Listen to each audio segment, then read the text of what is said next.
एक बार खेसारी भैया के लिए जोरदार ताली बजा के स्वागत कीजिएगा आप लोग। जोरदार तालियां से तुम्हारी भाई के लिए।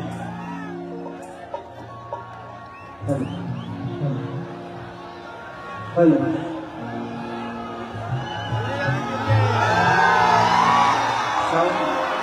जेपी शर्मा सर प्लीज आ जाएंगे स्टेज पर। थोड़ा सा साउंड के पास आप लोग। जेपी शर्मा सर साउंड के पास आप लोग। साउंड तिवारी सर भी आ जाएंगे। अच्छा साउंड थोड़ा सा इसमें बढ़ाइए। तिवारी सर शर्मा सर जेपी शर्मा सर तिवारी सर भी आ जाएंगे और सभी लोग प्लीज यहाँ से हट जाएंगे। देखिए कार्यक्रम आपका ही है, अगर साउंड डिस्टर्ब हो गया तो कार्यक्रम बंद हो जाएगा। साउंड डिस्टर्ब हो गया तो कार्यक्रम बंद हो जाएगा, ध्यान रखेंगे। प्लीज यहाँ से हट जाएंगे। हमारे वॉलेंटियर सभी हटा देगा, सभी हटाए। कार्यक्रम बंद हो जाएगा, ध्यान रखेंगे।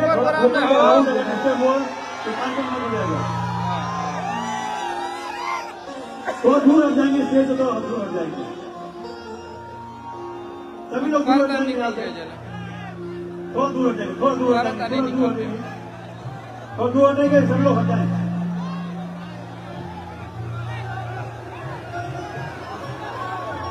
हमारे बीच में हमारे आज के कार्यक्रम के अतिथि जेपी शर्मा सर पहुंच चुके हैं। हेलो, मैं अनुरोध करूंगा जेपी शर्मा सर से कि वे हमारे आज के सुपरस्टार खेसारी लाल जी का स्वागत करेंगे। जेपी शर्मा सर और तिवारी जी प्लीज आप भी आ जाओ, हमारे मोनू और बेटी का स्वागत करेंगे। तालियां जोरदार बननी चाहिए, जोरदार तालियां सुपरस्टार खेसारी लाल यादव और सुपरस्टार मोनू अलबेला।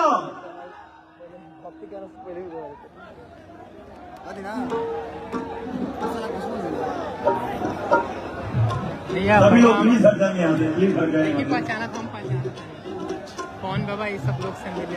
अच्छा अच्छा यही जिला है उड़ीसा में। अच्छा पटना जाते। पप्पू भैया हमारे बीच में है, हम उनका भी हार्दिक स्वागत कर रहे हैं। पप्पू भैया का स्वागत नहीं कर देता हूँ। अच्छा बिल्कुल बिल्कुल बिल्कुल, इधर आइए पप्पू भैया, इधर आइए। अरे वाह, जोरदार तालियां होनी चाहिए। पप्पू भैया का स्वागत हमारे खेसारी लाल जी कर रहे हैं। और आज बड़ा ही खुशी का दिन है कि आज खेसारी भैया के अन्नपूर्णा फिल्म से गाना आया है अखिलेश भैया की कंपनी से, कमर के कमाई। एक बार कमर के कमाई के लिए जोरदार ताली बजा के आप लोग स्वागत कीजिएगा। एकदम गाना एक बार सब जना चैनल पे सब्सक्राइब कर लो तुरंत, अभी मोबाइल खोल के सब जना सब्सक्राइब कर लो। अन्नपूर्णा फिल्म के सब्सक्राइब करो, देख लो अखिलेश बाबा सब नहीं बढ़े। चलिए सबसे पहले जितना लोग हमके प्यार करे वाला बा, माता बहन बेटी काका चाचा पितिया झिली आई बा, वो सबके प्यार से खेसरिया बनल बा। जितना लोग आए बा सबके पैर छू के प्रणाम करत हमें, वो ताली बजा के आशीर्वाद ऐसे सबका प्रणाम कर जब तो बड़ा ऐसे वही से बोलो ताली बजा दे, हमारा आशीर्वाद मिल जाएगा। हमसे हम थोड़ा सा इसको बनाइए, थोड़ा सा इसको थोड़ा सा और बेहतर बनाइए। बहुत प्यारा साउंड है आपका, तो थोड़ा सा इसको और बेहतर बनाइए। क्या बना सकते हैं आप देखिए, शेयर कीजिए आप लोग दबा के। थोड़ा डिले इसको बढ़ाएंगे, इसको बढ़ाएंगे, रिवर्स देंगे, रिवर्स में थोड़ा साउंड छोड़ेंगे भी हम लोग। आपका देख लीजिए, थोड़ा सा तबला के बेस को बढ़ाइए। तबला बॉल उठाइए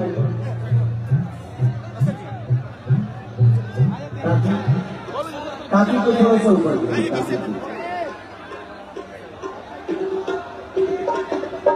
आपका बेहतरीन सारा चीजों के ना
इंस्ट्रूमेंट है ना उसका आवाज की बना मोनीटर, क्योंकि मोनीटर में आवाज प्रॉपर नहीं आ उसको थोड़ा सा करें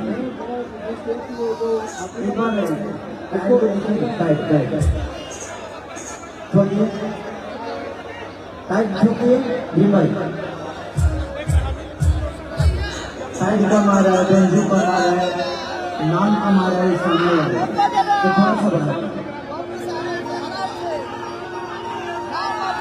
आप लोग बैठ जाएंगे तो बड़ा मजा आएगा। पहली बार मैं आया हूँ उड़ीसा में, रांची वगैरह, डाल्टनगंज, झारखंड में बहुत कार्यक्रम मैंने किया है, कलकत्ता किया है, लेकिन आज पप्पू भैया के पूरे परिवार को मेरी तरफ से दिल से थैंक यू कि आज इस परिवार के वजह से आप सबका प्यार और आशीर्वाद देने का सौभाग्य प्राप्त हुआ।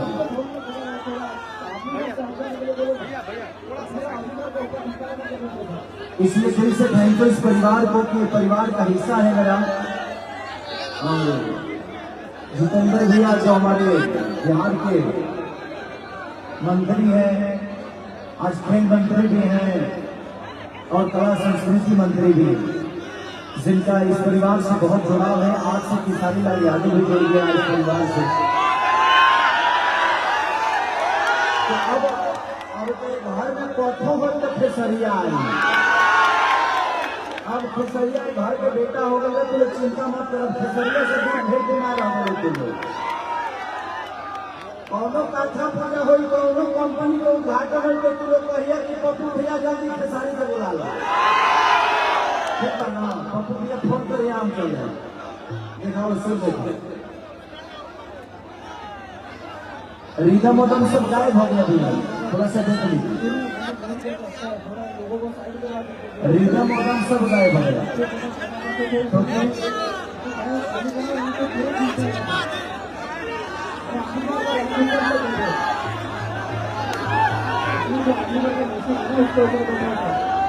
तो बड़ा बड़ा जगह लगा के लगा हम लोग का दोस्त था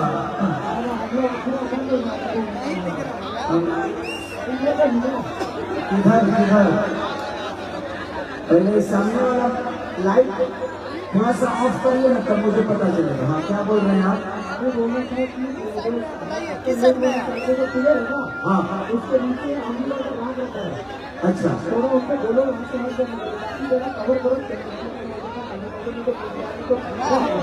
आपको लगता है ये खाली हो जाएगा? नहीं होगा।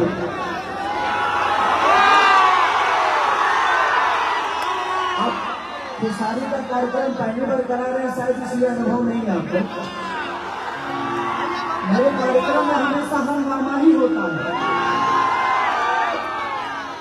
मैं कलाकार कम भूकंप ज्यादा हूँ और वो सब भूकंप पीड़ित है, इनका मोहब्बत है, इस मोहब्बत से मैं इनको दूर नहीं कर सकते। मैं चीजों को बताने जाऊंगा, उसमें माइनस करिए, आप थोड़ा सा माइनस करिए, 2-3-4 घंटे की बात है। आइंदा अगर कार्यक्रम होगा तो इसको नीचे मत रखिएगा, लेफ्ट राइट मत रखिएगा, डायरेक्ट सामने रखिएगा। और इसके बाद कार्यक्रम होगा तो आप वहां मत रहिएगा, आप वहां रहिएगा, वहां रहिएगा। अगर बिहार होती और झारखंड होता तो दूसरा ही सिलसिला होगा, तो आप रुकते रहिए।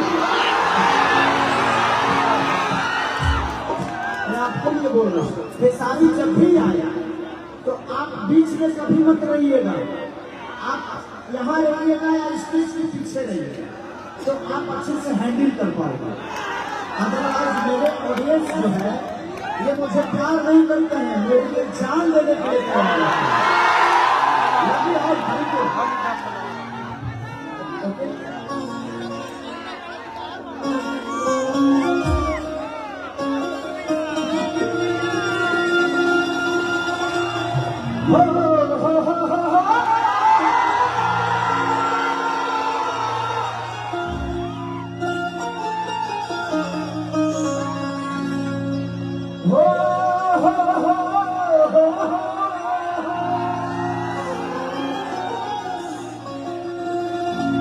हो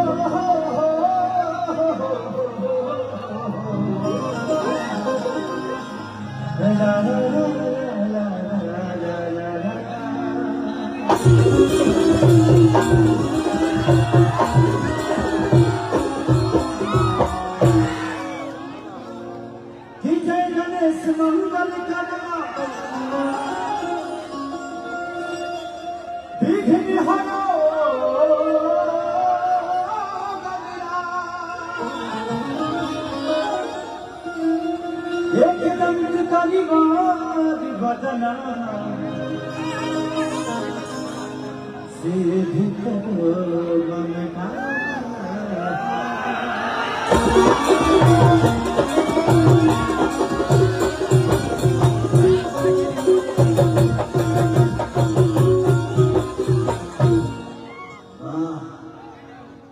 कि माथे ज्योति से नूर मिलता है सभी के दिलों को सनूर मिलता है।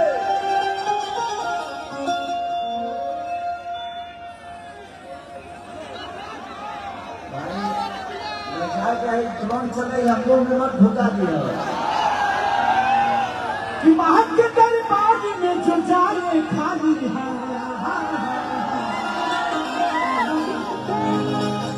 उसे कुछ न कुछ जरूर मिलता है।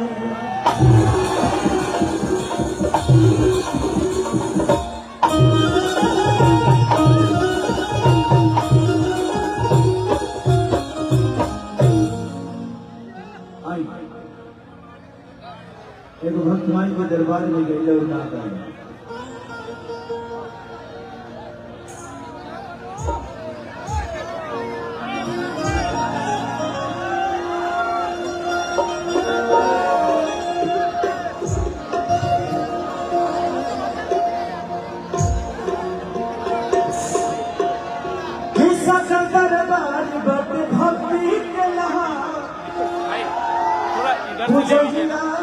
बस बस ओके ओके सर।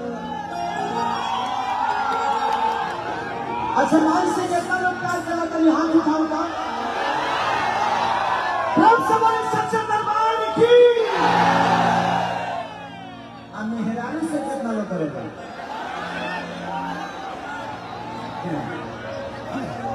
अपना मेहरानी से और उसी से ना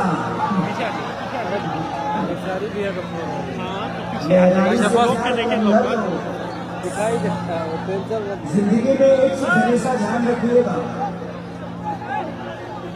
कि माँ जब आंचल से आपको विदा करती है ना तो जिस दिन शादी होती है उस दिन आखिरी बार अपने अस्तम को पान कराती है बोलते कि इसके बाद हम किसी और का होने वाला है। ये देखिए हम लोग का संजय भाई है कमर कमर का भाई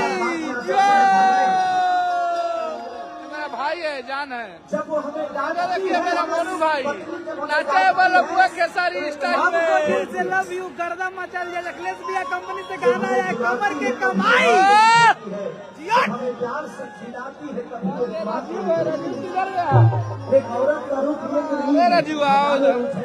ये देखिए ये हम लोग भाई अपने तो अपने होते हैं जबरदस्ती बनैला सोई बोल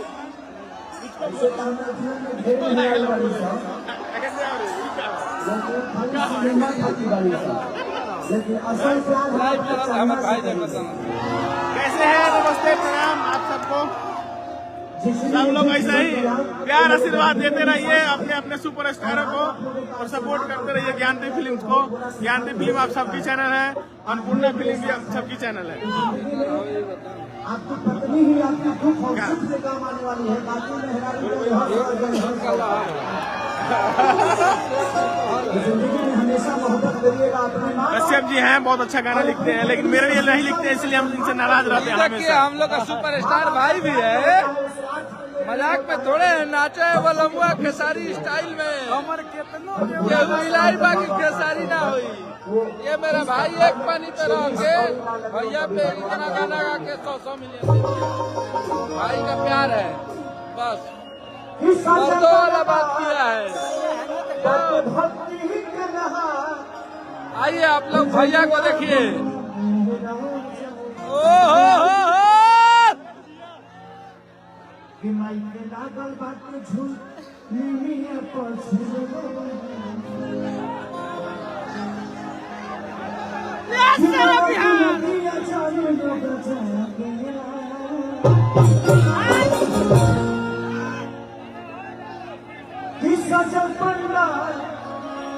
भक्ति के बहार पूजैया होता है राजो कि नवती नदी न जाने लोग जागेला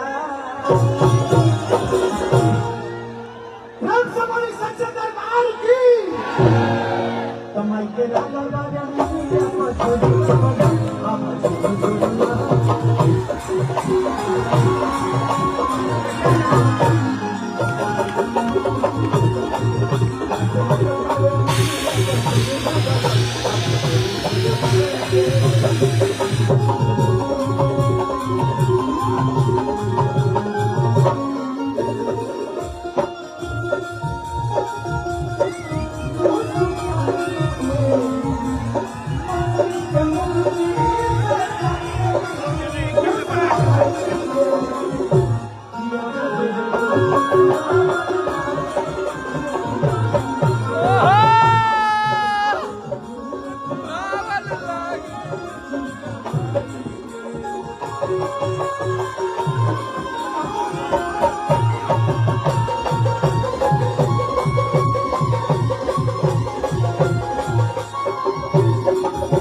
जब नजारा के मालिक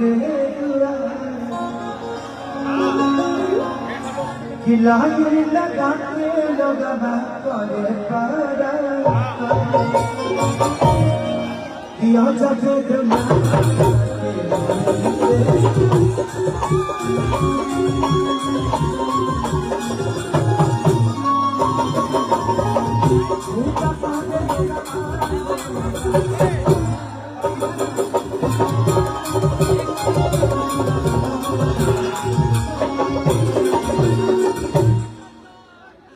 भक्ति में देखा पागलवा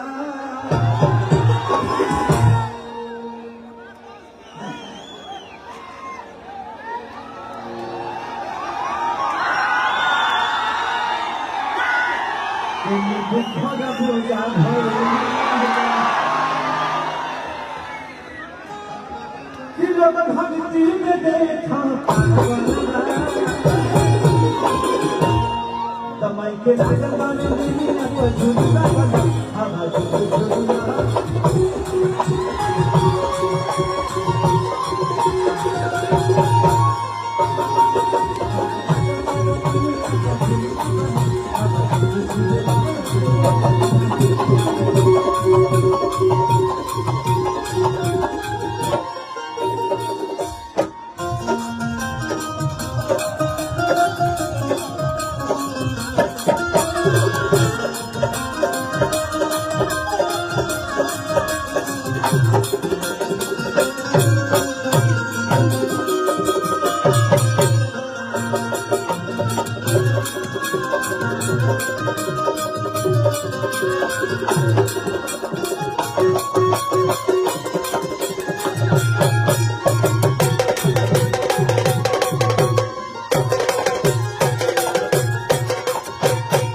कि अखिल सीखे सारी लेके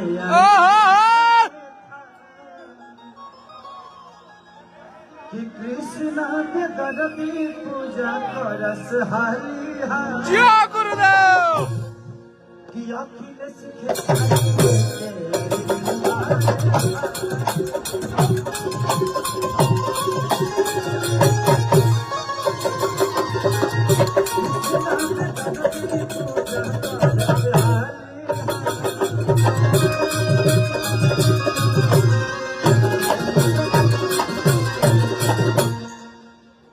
पूजा कैलाश भगिला जागेला कि पूजा कैलाश भगिला जागेला अगर भाग ना जाग रही तो बताओ लोग खेसरिया भाई चरावे आदमी तर लोग के सामने स्टेज पर खड़ा बा हमारे के काम रहे भाई भाई थैंक यू अरे बहुत बहुत अच्छा एक बार सब लिया के जितना तनख्वाह मिलेगा खतरे घरे पहुंचा दे रहा हूँ। बार बार देव 100 रुपया हमरो ठीक ना लगे तोहरो ठीक ना लगे। एक बार 5-6 हजार रुपया लिया के दे तो हम निश्चित तो हो निश्चित। चलिए भाई की तरफ से बहुत पुरस्कार। एक 500 के नोट ना चले लगा। हाँ देखा था ना जी चलेगा हो चलेगा 500 के नोट चलेगा। ये कहता ना चलेगा। भाई भाई बहुत बहुत धन्यवाद बहुत बहुत धन्यवाद। ले बाबू घर एक पप्पू भैया के यहाँ प्रोग्राम में अगर हमने के कम से कम 2-3 साल के आमदनी जी तब वो ठीक ना कहा है। मान के चली कि हजारों करोड़ के मालिक होके और जी अगर हम 50 लाख रुपया कमा के ना जाए तब वो दिक्कतें बा। अभी तो पप्पू भैया के परिवार आइले नहीं थे। पप्पू भैया के परिवार आई तो हम लगा जाए पैसा से बोरा में लगा जाए बोला। अभी तो पब्लिक खाली देता जितना जना तनख्वाह उठाने वाला सब जना दे दिया हम लोग के घरे पहुंचा दे बढ़िया से दे दिया लो अपना घर के पाता पर लिख दिया लो। लड़का भक्त कहता कि देख भक्ति से भगिया जाएगा कमाई के लागल वाले तो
ऐसे ही आप आबाद रहिए।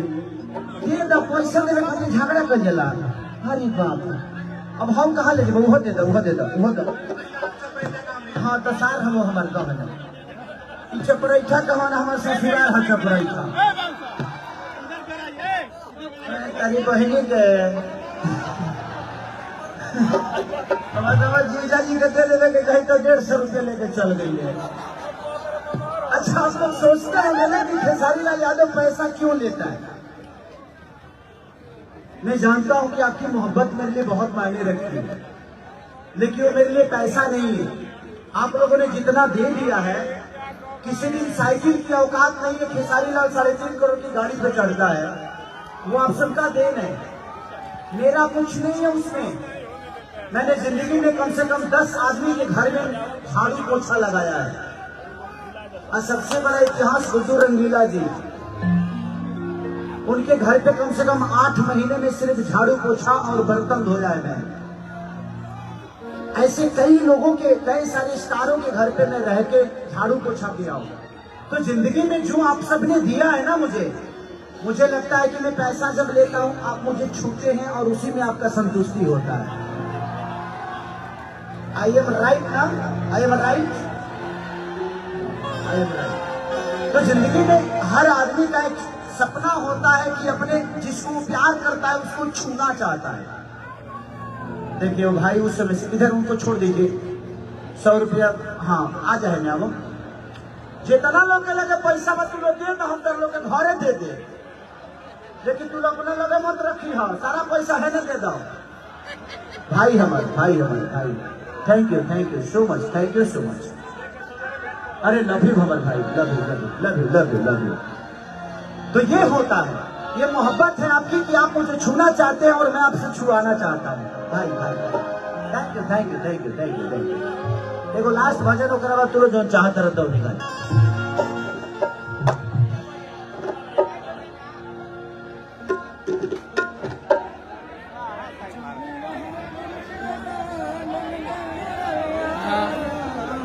कुहुक उठाती मैया तोरे अंगने में, कुहुक उठाती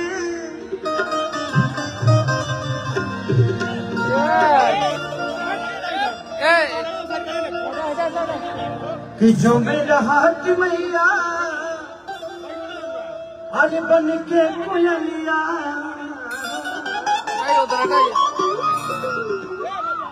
कि जो मेरा हाथ मैया आज बन के कोयलिया, तो कुहुक उठाती मैया तोरे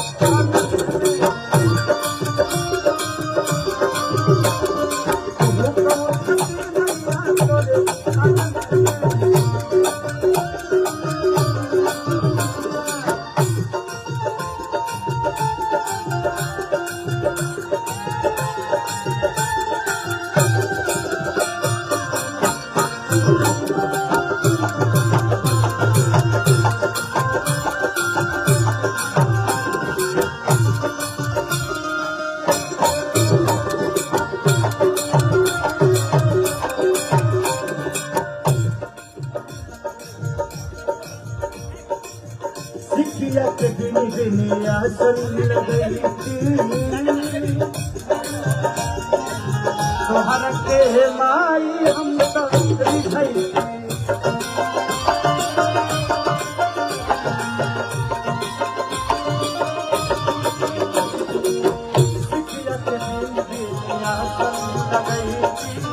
तोहर के माई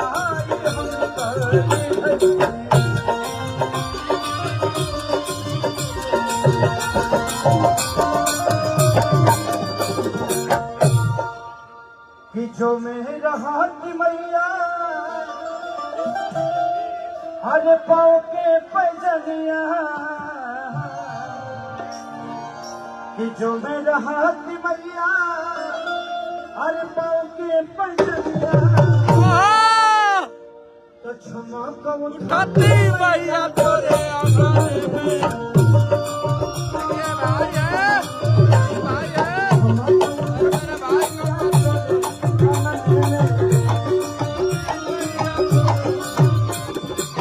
कमर के कमाई धूल उड़ा दी जा, बहुत मजा आई।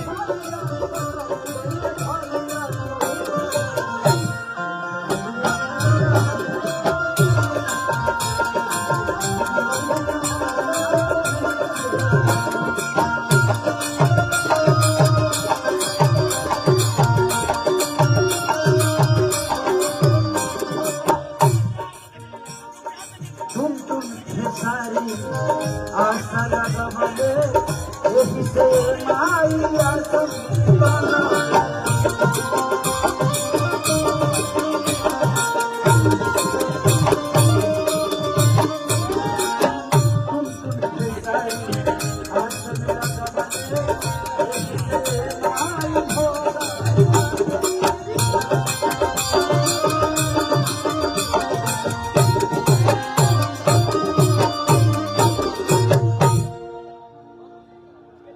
कि जो मेरा हाथ मैया तो हर माथे पे बिंदिया, कि जो मेरा हाथ मैया तो हर माथे पे बिंदिया, कदम को उठाती मैया तोरे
औरत कह दिया कि जो मेरा हाथ मैया शुभम तिवारी से प्यार बा अरे थाली प्यारती लाल चौदह कि जो मेरा हाथ मैया ये राजीव है जो हम लोग को छोड़ के गया था अपना पूरा हो गया आ गया। जहर उठा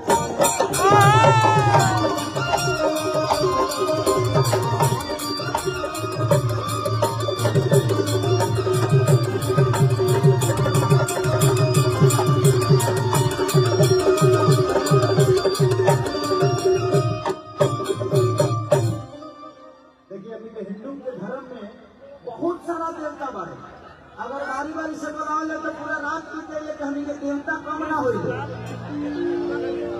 ऐसे पहले के माता बहन बेटी बड़ा निमन निमन गाना गावतली है जानते हो लोग का गावतली है के मिया के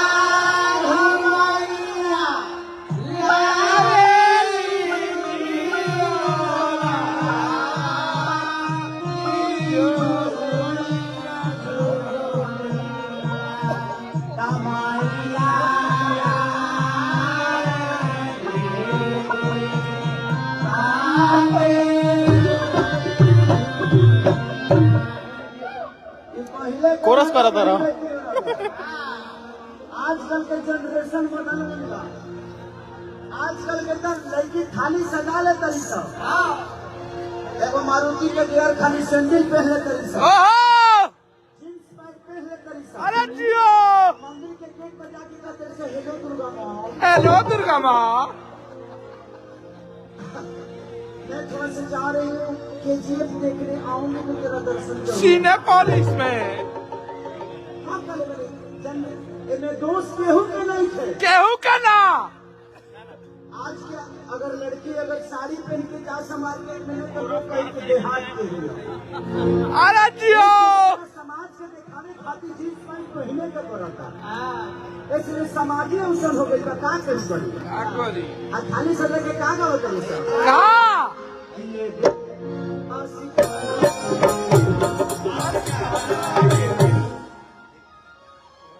माई मंदिर छोड़ के भागल बड़ी चौड़ा में बाप रे अभी करे जिला से भइल बा हमार लहर जिला से भइल के गुजरात वाला भूकंप फैले हो जावे लगा आ जाई इससे पहले के भजन में आजकल के भजन में बड़ा अंतर हो गया भाई पहले के तिलक बारात में जब भी तिलकहरों में आने तो बड़ा निमन लोग गाना गाने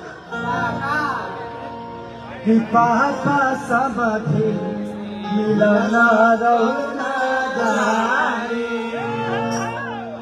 तबेती ए राजीव हटो कैसे हो पापा हाथवा में लेली पियर धोतिया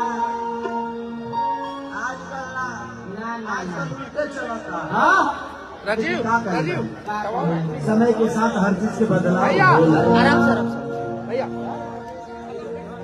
लंका की कौन का कल का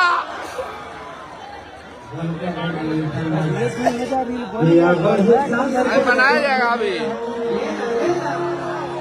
अच्छा हमारे बड़े भैया अशोक भैया भी आए हैं अशोक भैया को दिल से स्वागत है आइए गमछा दीजिए अशोक भैया का स्वागत मैं करता हूँ अशोक भैया किधर इधर आइए जब से आया- ये मेरा भाई मोनू अलबेला भी देखिए आप लोग दिखाई दे रहा है नाचा है वाला मुआ खेसारी लाल यादव कि दही के नदिया के ओहो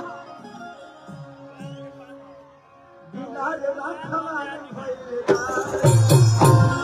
ओहो इस बुरे साम्राज्य के सर्वोपरि और हम सबके गार्जियन भी भैया के गार्जियन है, इस समाज के गार्जियन है, तो मैं तो इस घर का एक छोटा बेटा हूँ और इनका छोटा अनुज हूँ।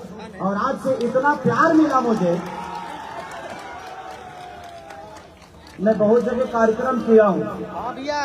मुझे लगता है कि 2006 में मेरी शादी हुई, 9 में मेरी बेटी हुई, और 9 में मैंने गाना गाया था कि चूसता हटाइए हटाइए। और मैं अपने बेटी के भाग्य से बड़ा हूँ। ये क्या कर रहे हैं हम? जीवन में हमेशा याद रखिएगा, बेटा भाग्य से होता है और बेटी सौभाग्य से होती है। तो बेटियों का हमेशा सम्मान करिए। और जब से मैं रांची एयरपोर्ट से उतरा हूँ, मुझे इतना भी महसूस नहीं होने दिया अशोक भैया ने या पप्पू भैया ने कि मैं इस घर का बेटा नहीं। हर मोड़ पे 10 लोग खड़े थे, एक भाई आ रहा है, हर मोड़ पे देखिए आप लोग केसारी भैया के टीम है। भैया खाना खा लीजिए, पप्पू भैया ने बोला है, अशोक भैया ने बोला है, नहीं खाएंगे तो भैया नाराज हो जाएंगे। कम से कम मैंने 10 से 12 जगह पे गाड़ियां रोकी है और सबका सम्मान करते हुए सबसे फोटो खिंचाते हुए आ जाओ। तो ये भैया 2000 लोग देख रहे हैं, देख लीजिए। सामान खरीद सकते हैं, प्रोग्राम देखते हैं, इन्हीं लोग का बजाया हुआ है। सम्मान कमाया है और मुझे बहुत अच्छा लगा कि जिंदगी में ऐसे भाई अगर और आपके 30 साथ तारीख को ना आइए, इन लोग को देखिएगा आप लोग घर पे मेरे। यहाँ का MP बन जाना चाहिए। अशोक भैया को, अब अशोक भैया को आप लोग मतलब बिल्डर सिल्डर हटा दीजिए, अशोक भैया को आप लोग MP बनाइए और उसके लिए 20 मिनट खेसारी आप लोगों के साथ में रहेगा। हम सबका छोटा भाई है ये मोनू अलबेला, देखिए बैठा है भाई इधर। आपको बहुत लोग बोल रहे हैं, भैया दिखाइए, बोलिए। 2000 लोग आपको वॉच कर रहे हैं। हमरों पे हवेली बना दीजिए आपके साथ। अगर आप खेसारी भैया पे इतना गाना कैसे गाते हैं? आप कितना प्यार करते हैं? पप्पू भैया और अशोक भैया भगवान करे कि आप दोनों भाइयों 2200 लोग हो गए, 200 बढ़ गए। भरत और राम की तरह नाम का एक ब्रांड है, उसी को मैं इस्तेमाल करता हूँ हमेशा। वो रामबाण बनता है मेरे जियो शेर।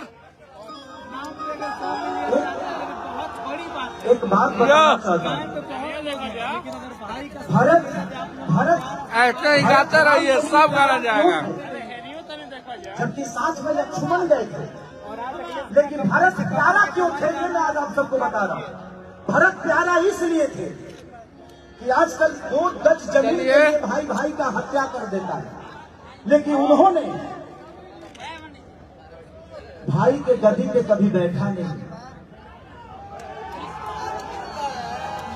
चलिए आज हमने के वो गाना भी रिलीज हुआ था, गद्दी पे राज करेगा। कमर के कमाई जोन के आप लोग बहुत प्यार देनी है। आज शाम को छुटल के बावजूद भी मान खेले सफाई पे सो गए थे कि भैया जंगल में सो और रहे हैं, धूल उड़ा दीजिए आप लोग। जितने लोग देख रहे हैं ना, कमर के कमाई बीबी के रहते हुए भी अन्नपूर्णा फिल्म पे रिलीज भइल बा। अब भैया दिखत निखन बहुत भीड़ हो गई बा, आप लोग को दिखाई थोड़ा सा हट जाता है। पुरुष नहीं है, इसलिए लोग ये बोलते हैं तो भाई हो लव यू भरत भाई, जैसा। आप लोग बस प्यार देते इसलिए रहिए। प्रमाण यही दिया जाता है। और आप दोनों आपको का क्या लगता है हम प्यार नहीं देखकर लौटेंगे? मैं ईश्वर से यही प्रार्थना करूंगा कि जिस तरह प्यार आप दोनों के बीच में है, ये प्यार आप दोनों के बच्चों के बीच में भी रहे, ताकि ऐसे ही सम्राट प्यार को कोई कभी मोहब्बत आंच देते ना रहिए। आए। अब मैं माला पहनाया हूँ और मैं फ्री में नहीं पहना था, तो कुछ पैसा दे दीजिए ताकि हमको भी अच्छा लगेगा। और कम मत दीजिएगा, अपने हैसियत के हिसाब से दीजिएगा, ताकि हमको भी लगे कि नहीं भाई कम नहीं मिला हमको, है कि नहीं? बहुत जल्द होगा, सब होगा। आप लोग बने रहिए, आप लोग को दिखाने मोटा के लिए माल लाइव मिलने वाला है। है हमको।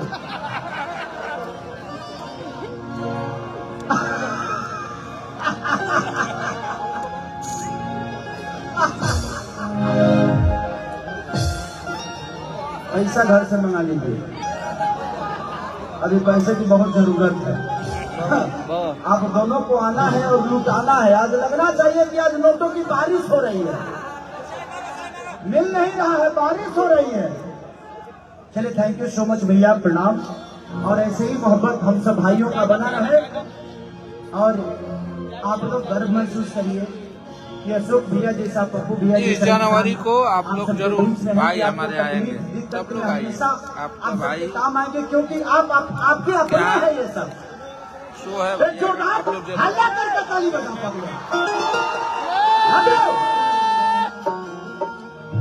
और हम अगली बार आएंगे तो सोचेंगे कि आप MP बन के इस जगह पे आएंगे।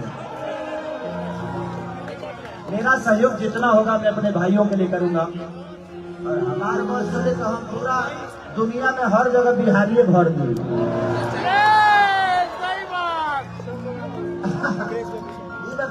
साधु बाबा कहाँ है? साधु बाबा यहाँ है भाई, तुमको बोल रहा है, कमेंट कर रहा है मेरा भाई यहाँ।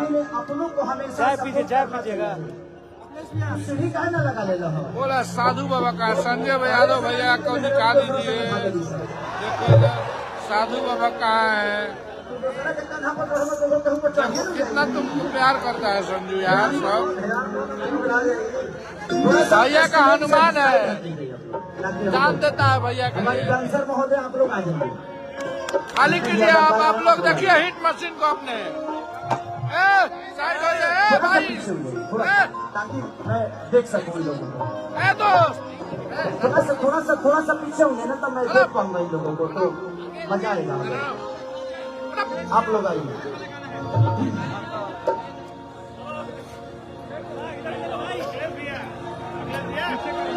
भैया को भी दिखा दीजिए, भैया को दिखाइए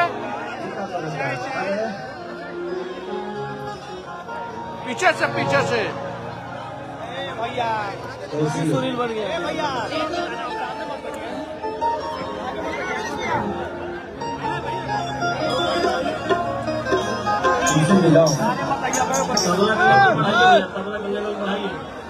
ऐसे पहली बार भी लगता है। दूसरी बार पटना में मिले थे कोको कोला के शूटिंग। इनसे मैं, इनको आप लोग शायद पहचान नहीं पाए होंगे। एक मेरा गाना था, हे राजा जाई बाजारे, राजू बैठ जाओ ना, बैठो ना। ले आइए कोको कोला।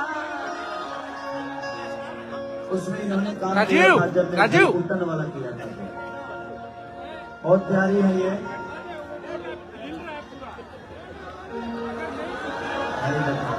भाई बहुत तरह की चंदा भाभी गुस्सा जाई है, नया गुस्सा होता है, रोजो गुस्से रहेगी। अच्छा, हम सुधरे ना, वो सुधारी है ना।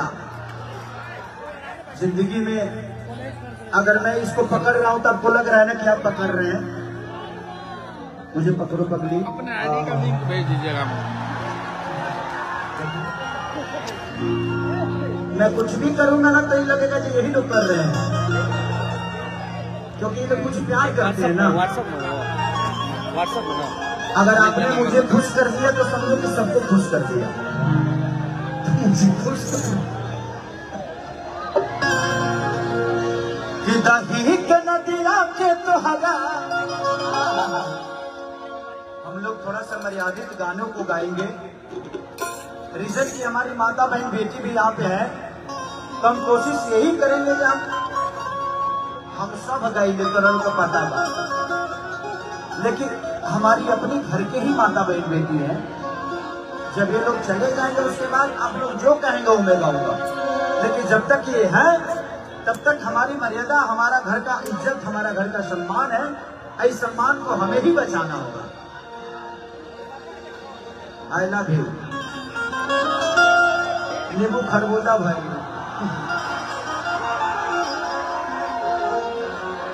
एगो आज गाना रिलीज भइल बा, इनको मोहर के कमाई खाके हो गई राजा।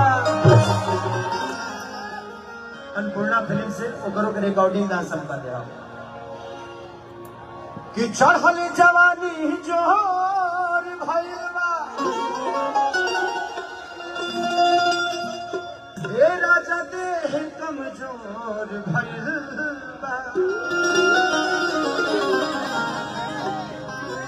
कि सोना जैसन देह देवरा करत माटी हो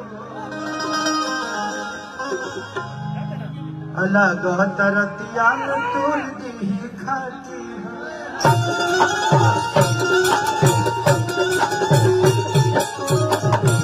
आराम से कोई हलो ना तो नीचे चल जाए बोलो पता चल जाए हमारा खोजे का पड़ता कि दही के नदिया के तुहरा बिलाड़ी रखवानी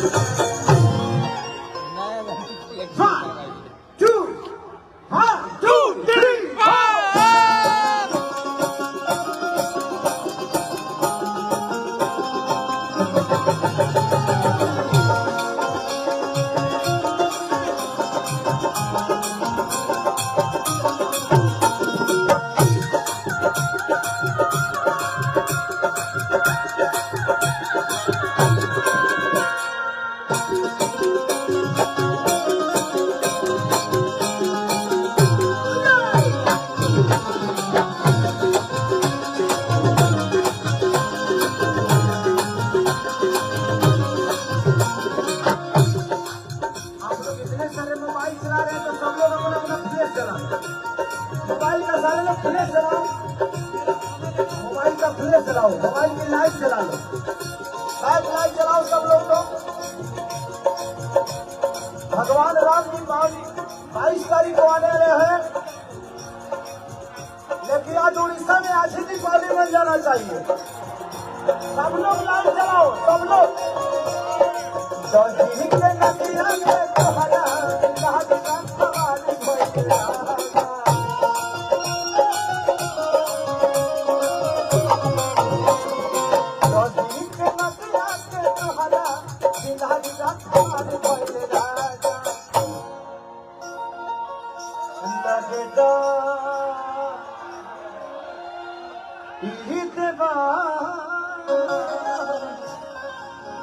के टच इसे बड़ी बड़ी बात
बातें करी है तारा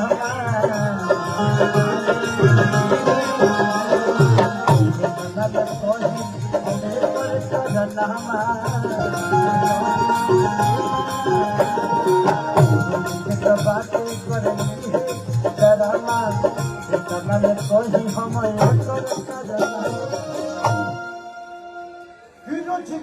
बातें करी है तारा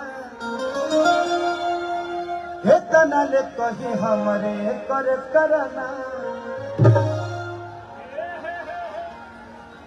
कि लइका बुझाए के गुलाम कि लइका बबूलर ले पो इत तैयार भइला लगे डर पीछे बड़ी करी हाथ में राजा लगे डर पीछे बड़ी करी हाथ में राजा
अच्छा कौन जगह है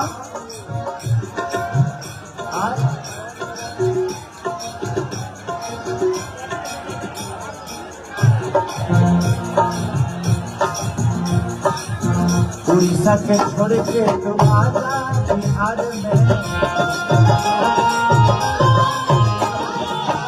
उड़ीसा के छोड़ी जा बिहार में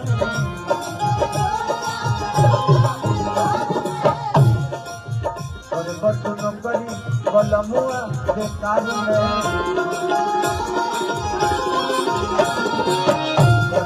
नौकरी बलमुआ बेकार में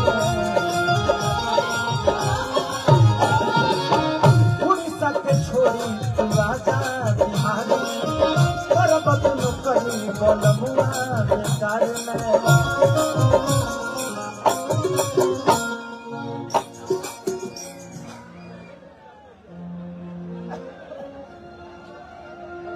काट ले तलब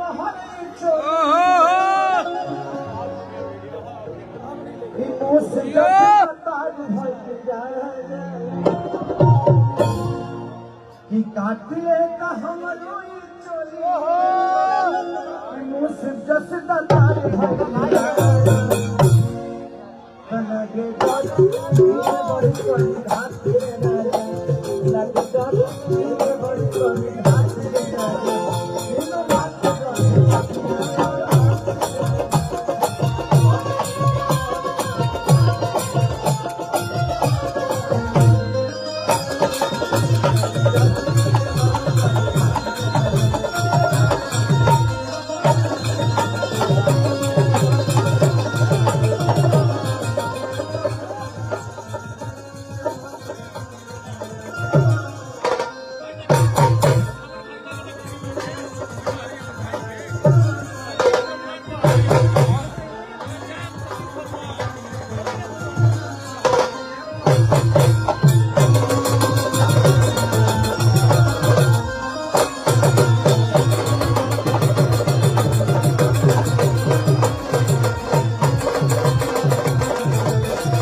थोड़ा सा साउंड इसका बढ़ा करके थोड़ा सा प्लीज।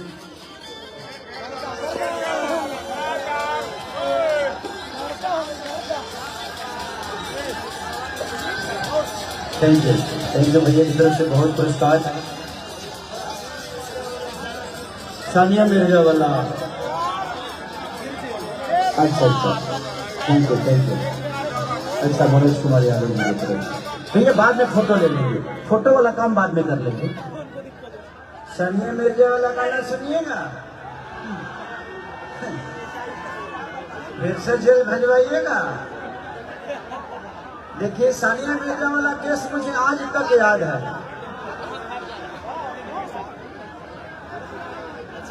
सानिया मिर्जा जी का शादी पाकिस्तान में हुआ, मैंने गाना गाया था। क्या से झगड़ा करना है तो 2-3 लोग जाकर